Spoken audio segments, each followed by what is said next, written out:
बिस्मिल्लाहिर्रहमानिर्रहीम।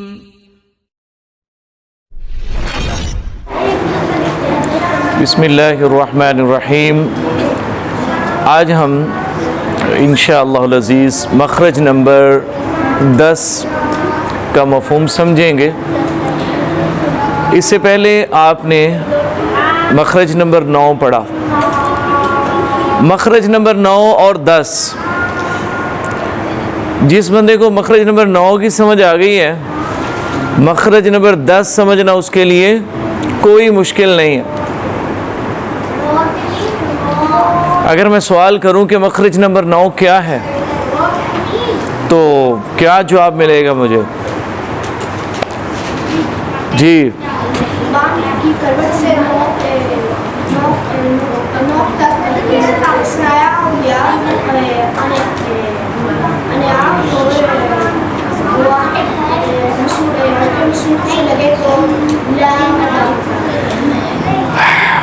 अच्छा, आपने इसमें गौर किया है कि ज़वाहिक का जिक्र है, सनाया का जिक्र है, रुबाई का जिक्र है, नियाब का जिक्र है, ज़वाहिक का जिक्र है। 4 किस्म के दांतों का तज़किरा था। मखरज नंबर जो पीछे हमने कल पढ़ा, कौन सा मखरज नंबर था? 9।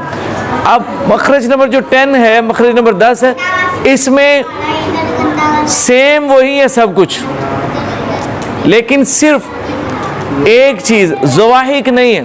सुनिएगा ज़रा, ज़ुबान की साइड यानी ज़ुबान की तरफ, वहाँ पे क्या पहले आपने पढ़ा था? ज़ुबान, क्या लफ्ज़ पहले पढ़ा था आपने?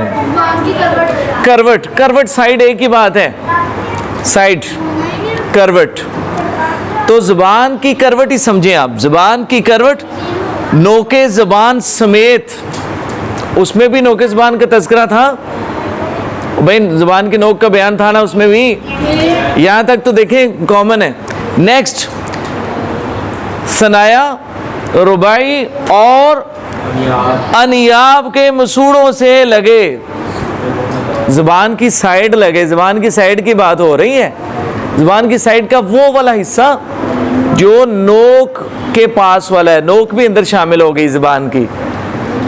लेकिन इसमें अब एक चीज़ का फ़र्क आ रहा है कि पीछे वाले मखरज में हमने पढ़ा था ज़ुबान करवट नोके ज़ुबान समेत या सनाया और रुबाई, अनियाब, ज़वाहिक। लफ्ज़ अनियाब के बाद एक था ज़वाहिक के मसूड़ों से लगे, या और मसूड़े भी कह लें, एक ही बात है।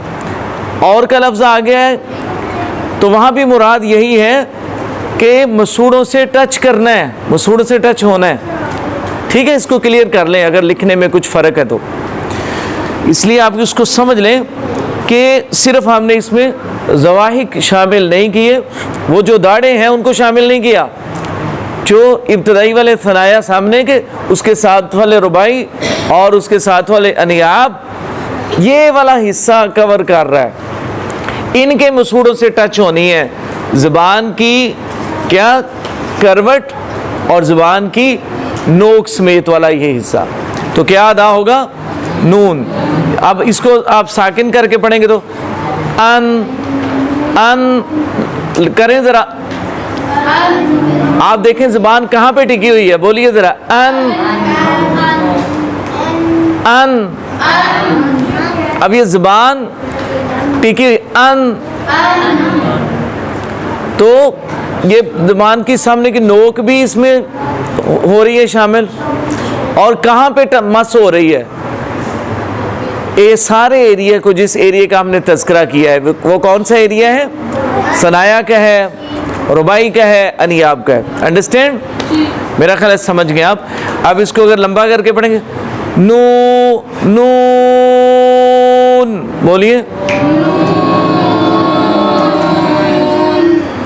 इससे अगला मखरज भी बड़ा आसान है, लेकिन वो आज हम नहीं पढ़ेंगे, एक एक ही मखरज अभी हम पढ़ेंगे। जी, क्या क्वेश्चन आपका?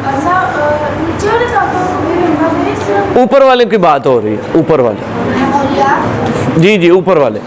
ठीक है जी, क्लियर जी, थैंक यू।